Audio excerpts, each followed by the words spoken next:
Hey, Uncle Neil. So Yangara Resources released their earnings this morning. I looked at them first thing and they were really good.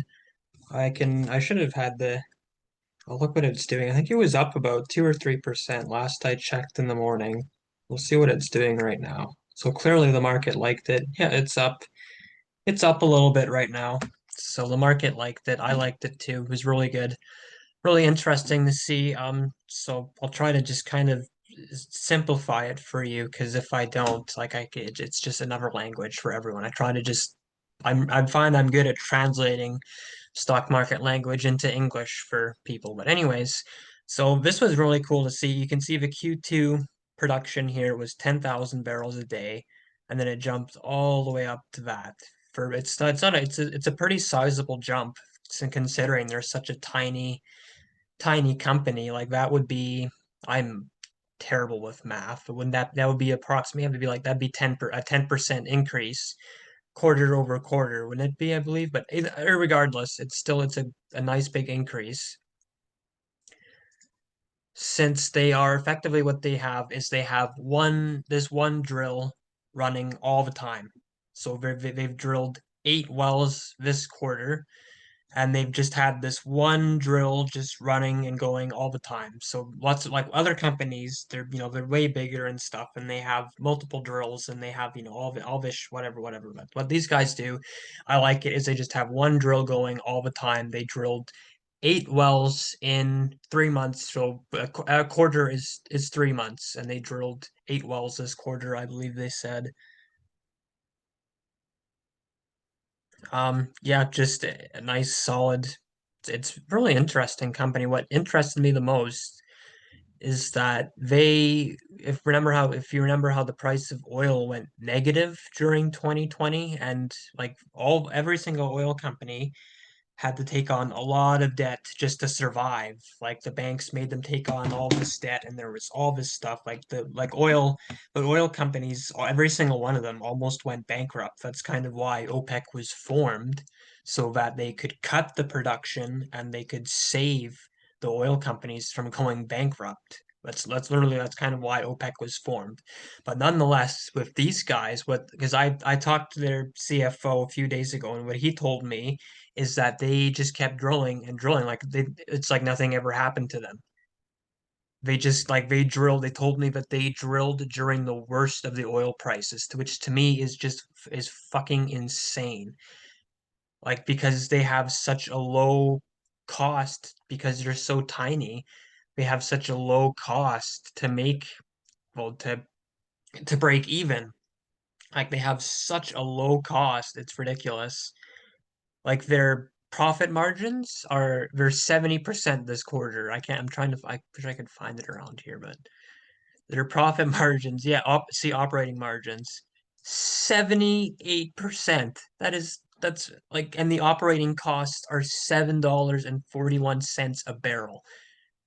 That is fucking literally, that's unheard of. That's non-existent. It's 40, 50, maybe 60 for every single company that ever exists ever because they're so, just big, I guess. And it's odd, you'd think generally like the biggest companies, like the biggest ones of all, they have the lowest operating cost just because they're so big. But these guys, they're so small, and I don't. It makes no sense to me how you can have $7 a barrel. But it's true. Obviously, if it's not right, then this is completely illegal, and they'll be sued and stuff. So it's obviously right, but it's fuck.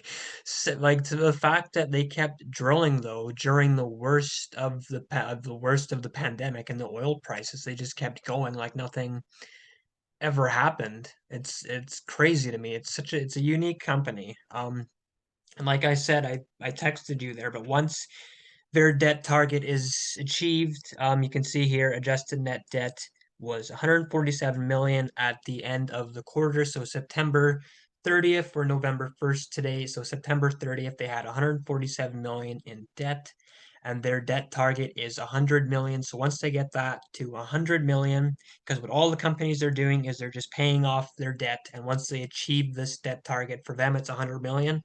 Once they do that, they give more money back to shareholders. So once that happens, like I was saying, and I phoned the CFO and he told me and confirmed that they will be giving 100% back to the shareholders, like whatever money they make after they hit 100 million, whatever extra money they make is going back to you and everyone else that owns the stock. It's going to be returned in the form of dividends and share buybacks, which is like, so you're going from 0% all the way to 100, and it'll probably be Q2 of 2023 or Q1 of 2023. So once that happens, and probably just somewhat even leading up to that, the market will kind of price it. And I don't really know because the deal is like it's such a small company that no one knows about it. But realistically, like the company would almost like double because the stock because like that you go from 0% money coming to the shareholders to 100%, and that's what all the shareholders want. Every oil company, like all the oil shareholders and energy shareholders, they really want money returned to them. And once you hit that 100 million in debt target, then yeah. And plus, like these guys have been just drilling and drilling, slowly increasing production. It's a really interesting company. I wouldn't add any more. Like I would not add any more. I just hold what you have. It's great that you own what you have and that you own it at kind of the price that you have because you're up like 60% on it. So just hold it until probably midway through 2023 and then kind of see what happens once they, start giving all that money back because the stock price will at the very least be up a good amount. But yeah, and then again, like that, you can kind of see like it's that quarter. That's like a 10. I'm shitty with math, but if I'm correct, that's a 10% increase quarter over quarter, which is huge. That never really happens. It's very, very good to see.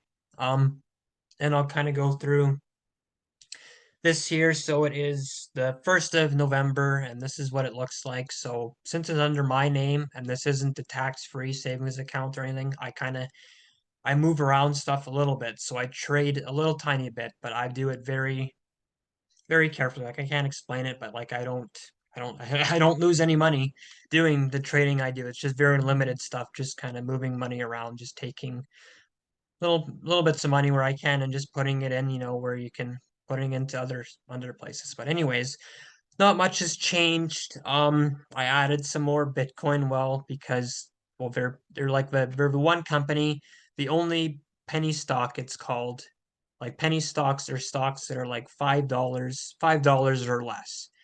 They're the only penny stock that I would ever recommend, and I love it so much for a lot of reasons. I'll have to make a video on it. But basically, they are trying to make Bitcoin money. Like they're trying to be a Bitcoin bank. So what you can pay your bills with them in Bitcoin. They're like trying to make Bitcoin regular money like we use it today. That's what they're trying to do in essence. And they have all these ATMs and stuff. But I'll just kind of leave it there because yeah, won't keep going too long. But yeah, you can see what's going on here. Not much has really changed. Again, these guys you just get a 9% dividend on, and it's nice and sustainable. They're a mortgage company that I talked about it before, but they're a mortgage company that they do businesses, so not like regular people. It's all businesses, office space, and all that stuff. And then TELUS, United Health, two nice defensive stocks. TELUS, you get a nice dividend on, and again, they'll keep TELUS will keep increasing the dividend for the next 5 years and probably even longer. I love TELUS a lot because of that and for a lot of other reasons. I made a video on them earlier. And then Microsoft, Home Depot, two solid, great companies. Can't go wrong. Microsoft is really good, especially, but I'm kind of waiting on them. And I bought a lot of Google because they've come down a lot. And it will go down more, but it really shouldn't. I'm saying it will go down more, and I bought some more, but you can't, like, God knows what's going to fucking happen. Nobody knows what's going to happen, but so you got to just kind of take advantage of what you get because you can't pick a bottom precisely. It's impossible, and it's a waste of time. It's a fool's game trying to pick a precise bottom. Doesn't matter who you are, if you're Warren Buffett or a trillionaire, don't spend your time trying to pick an exact bottom. But nonetheless, added a lot of Google because it's like I said, it's got the lowest valuation, so it's got that PE. and it's got a bit of a floor beneath it because it already has such a low PE, and it's Google, like it's still growing a lot, and it's still got all kinds of things going, and about 100 million different little side projects going that you and I don't even know about, and that I can't, explain all in this. But yeah, and then Berkshire, Warren Buffett's company, once it goes down, I'm gonna add a lot to it. Because it's Berkshire, like it's a really good company, like it's set up to be great, like for the long term, like forever and a day. Even once Warren Buffett dies, he's 90 something, like the company is set up to be successful forever. And he's set it up that way.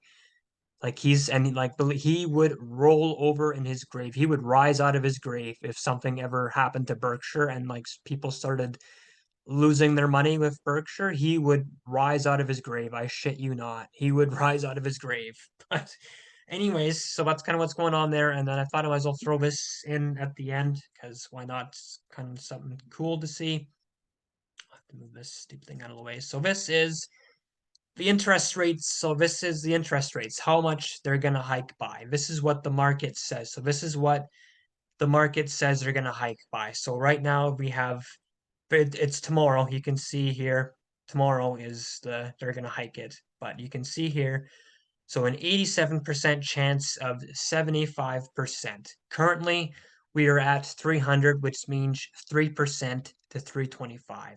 So the market says 87% chance of a 75% basis point hike, or a 70.75 interest rate hike, and there's a 12% chance of a 50, and it's been that way for a long time. 75 or 0.75 has been guaranteed for a while, but you can see here, you can go all the way up to the 13th of December 2023, and we'll see, just for the hell of it, we'll see what it says.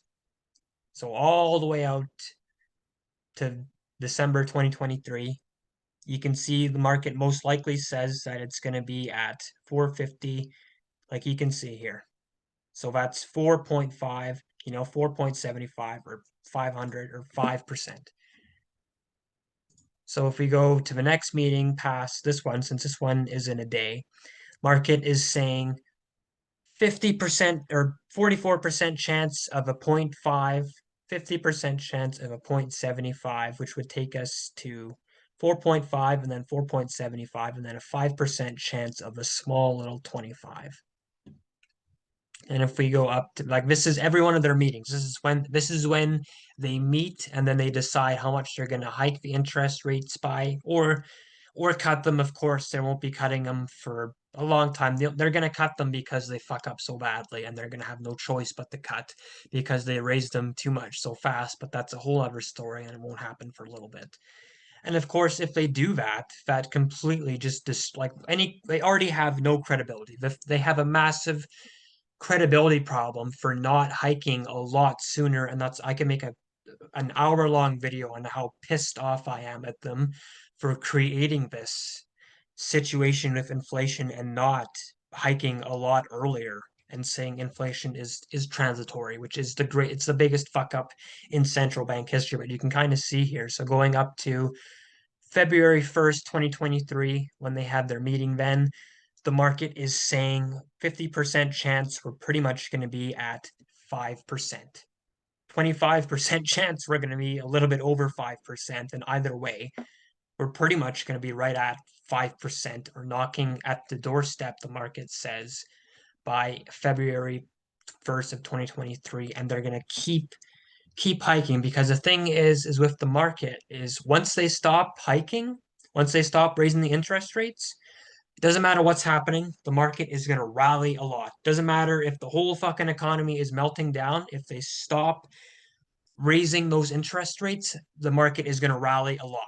And the odds are it's probably going to have just come right back down to earth because the economy is just going to be going to shit because they already did all the damage. But nobody, God knows what's going to happen. We'll deal with that when it comes, and I will tell you once we get a lot closer, because no one knows what's going to happen in the next 3 months. But anyways, yeah, so they're raising the interest rates tomorrow. Thought I might as well just make a video on that since I'm just sitting here with fuck all to do, since it's the day before the interest rates, so it doesn't matter what the hell goes on today really, or what the people say on TV, because it really doesn't matter until tomorrow. Then, I gotta be all fucking ears and I gotta spend the whole day doing this shit. So today it's like who cares what happens? Because it really doesn't matter. Just follow the market and see what it does up into the interest rate hike so you can see what the momentum is going into it. But once that happens, everything just goes out the window. Doesn't matter. Everything goes out the window, and we'll see what happens tomorrow. But yeah, I'll leave it there. And yeah,